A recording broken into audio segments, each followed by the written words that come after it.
Welcome to our next podcast, which is on what it means to be a living thing. We call this the characteristics of life. Okay, so what we're going to do is move right into this. What does it mean to be alive? We think we know we're living.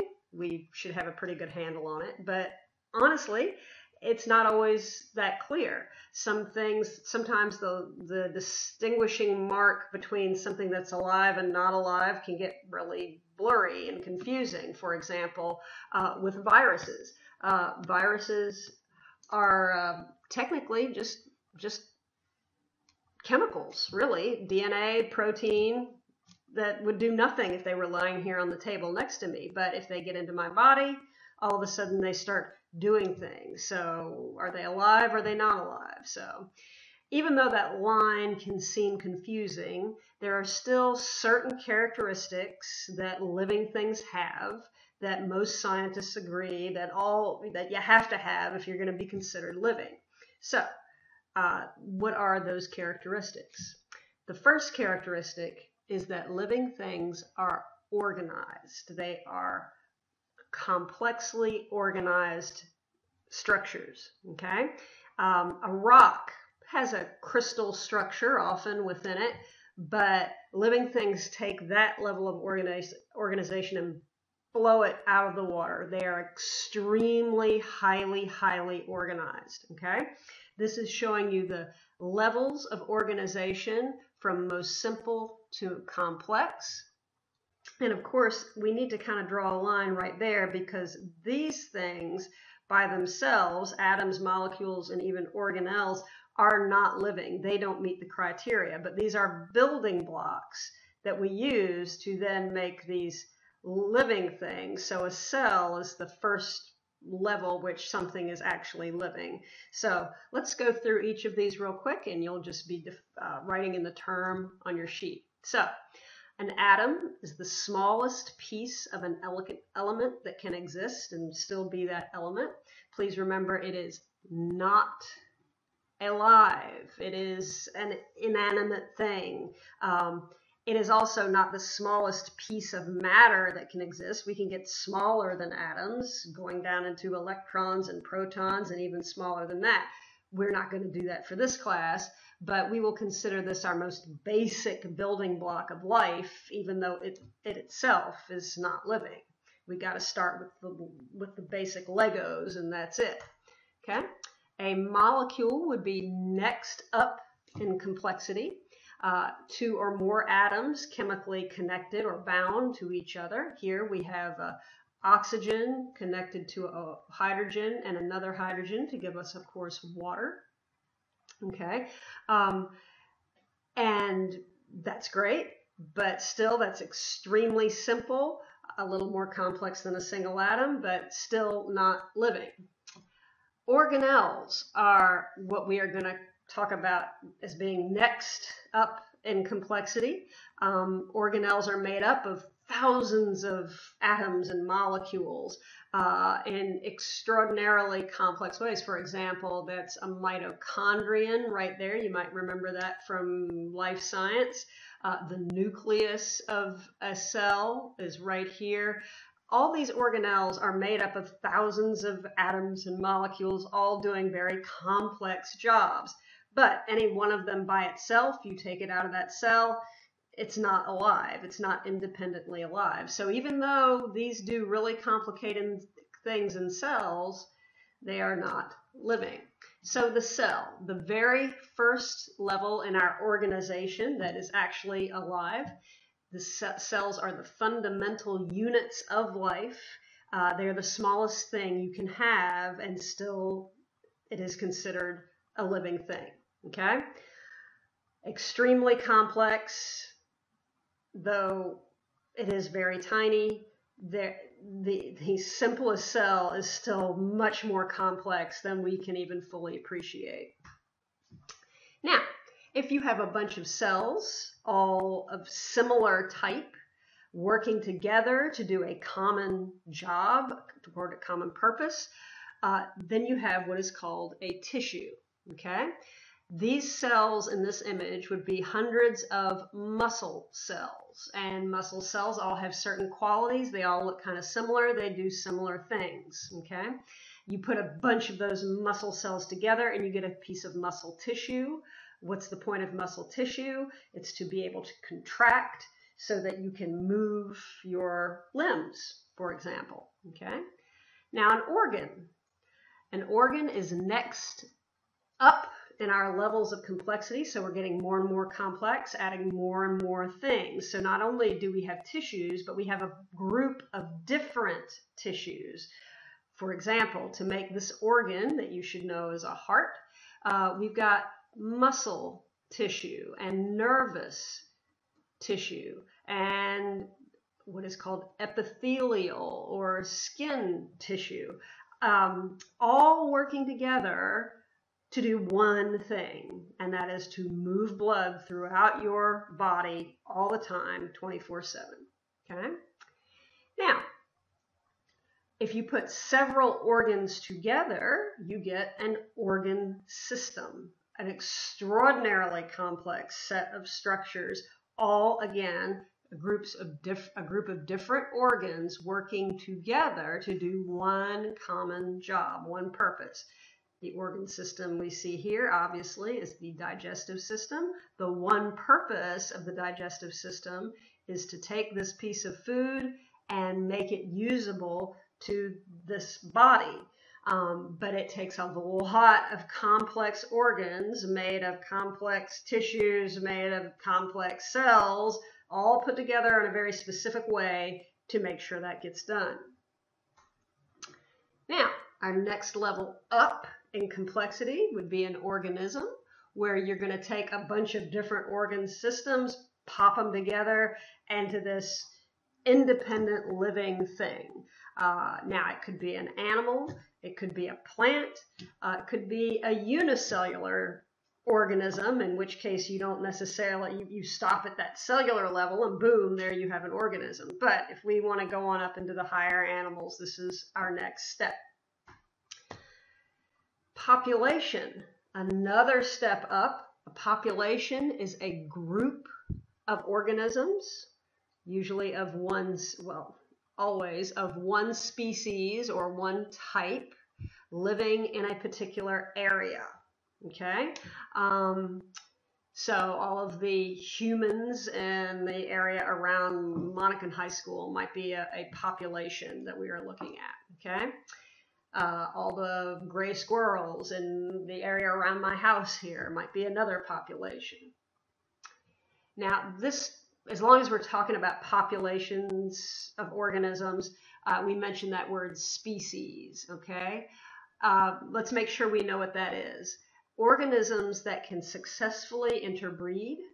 Cardinals can mate with other cardinals and make baby cardinals, for example, and those baby cardinals can in turn do the same thing. That's a species. It's a type of organism that can interbreed with others of the same type, okay? So we might have a population of gray squirrels, a population of cardinals, a population of roly-poly bugs. You see those little tiny guys under a log, whatever. You throw all those together and you get the next level up of organization, which is a community.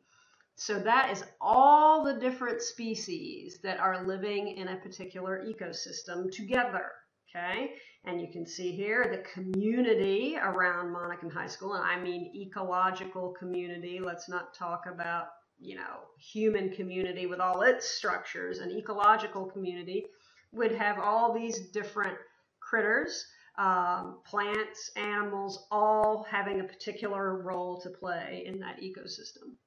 Speaking of ecosystems, an ecosystem is a large region of the biosphere where you have all of the living organisms, robins, squirrels, whatever, and then the non-living parts of that as well that those organisms interact with. So the living and non-living things together in an area would be an ecosystem.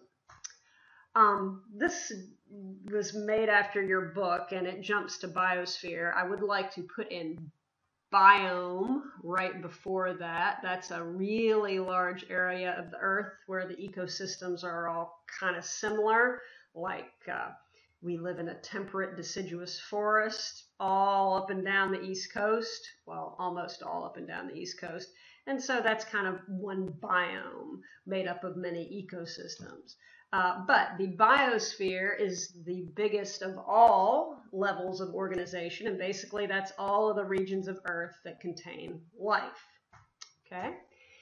Now, the second thing that all living things are able to do, besides be organized, is they can harvest, meaning they can get and use energy. Okay? Here's some terms you need to know. Let's go looking at each of those. Okay? A heterotroph is an organism that gets its energy by eating stuff, eating other living things. Okay? Whether they eat plants or other animals, whatever. They are heterotrophic, they eat stuff. You are a heterotroph. Okay? Autotrophs are organisms that don't have to eat stuff because they can make their own food. Plants are photosynthetic autotrophs. Photosynthetic autotrophs. They make their own food by harvesting sunlight and using some simple inorganic compounds like water and carbon dioxide to make their own sugar. Okay, pretty clever trick. You can't do it. I can't do it. My cat can't do it. But plants can do that. They don't have to eat anything. They just stand there and hold their leaves out to the sun.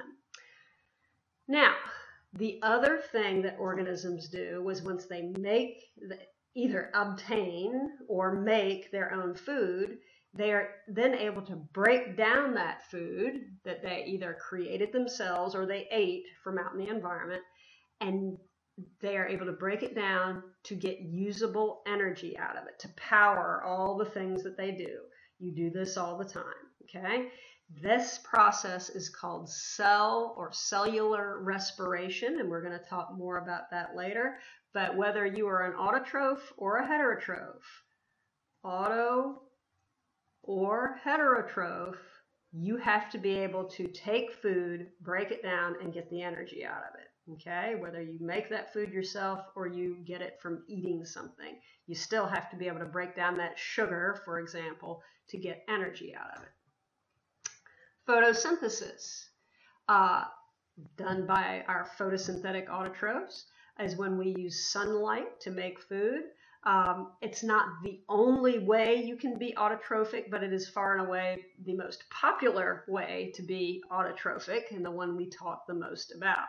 Okay, so other things that organisms that we look at and say, okay, that's a characteristic of a living thing, is a universal genetic code. Living things, all living things have DNA or some other genetic material like RNA in them, and it is universal.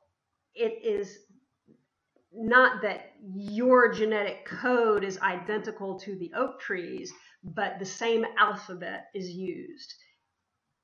The same alphabet, the same genetic alphabet is used to create us as what an oak tree used to create itself. Okay, so this is huge. Living things have genetic material. Living things are made up of one or more cells, so all living things have cells, at least so far as we know. Now, you can be unicellular and be alive, an amoeba, a paramecium, unicellular critters you might find in some pond water, and they are independent, free-living organisms. You can be multicellular, like yourself, made of trillions of cells, all working together in complex ways. But either way, cells are the fundamental units of life, the smallest thing you can have and still be alive. All living things are made up of one or more cells. Now, another thing that living things have to be able to do is they must be able to maintain a stable internal environment. If they can't, the chemistry won't work, and the organism will die. This maintenance of a stable internal environment is called homeostasis. It is super important. It is fundamental to life. Things have got to be able to maintain internal conditions that are going to be able to sustain themselves out, independent of this crazy environment we live in. Okay? We'll talk more about that later. Living things evolve. Living things change over time, or at least the kinds of species on Earth have changed over time. Okay? Change in the kinds of things on Earth over time. There were once only bacteria on the planet. Only bacteria. We can see that there's lots of stuff in addition to bacteria now. Once there were dinosaurs here, they're not here anymore. Change in the kinds of species on Earth over time is evolution. We'll talk about that, but living things evolve. Also, living things grow and they develop. Now, this is different from evolution. This is talking about an individual living thing. Evolution is more talking about the kinds of things on the planet. But growth and development is talking about how you have grown and changed over time as an individual. So living things grow in size. They start out small and get bigger. Even amoebas start out small and get at least a little bit bigger. They're still incredibly tiny, but they do get a little bit bigger. Certain living things develop. Development is the changes in body form that you would undergo over time. Here we can see the development or the change that happens over time from a 28-day-old embryo, human embryo right there that looks somewhat bean-like, to a 56-day-old embryo. Clearly, we can identify limbs and eyes and all that kind of stuff. So a lot of real changes in body form occurring. Living things grow and develop. Living things respond to their environment. Okay? There's lots of different ways to do that. Some respond just like that. Animals, if you raise your big stick at them, they will generally run away. That's a very rapid response to a stimulus. But even a plant can respond to stimulus. If you put your plant here and put your light over here, that plant will eventually bend towards the light. Okay? It may take a while, but nonetheless it responds to a stimulus. Living things can respond to stimuli. And living things make more living things. That is at one of the fundamentals. Living things can reproduce. They make offspring. They can either do this sexually and create lots of variety in the kinds of offspring by mixing the genes of two individuals, or they can do it asexually and basically clone themselves. Plants are pretty good at doing that kind of thing, but plants can also be sexual. Yes, plants have sex. Whereas animals are pretty much almost entirely sexual, though there are some animals that can reproduce asexually as well. Talk more about that later. Okay, that's it. Hope that wasn't too long and painful. We will talk about this more in class, but that gets you your fundamental notes. Okay, take it easy, and I will see you soon.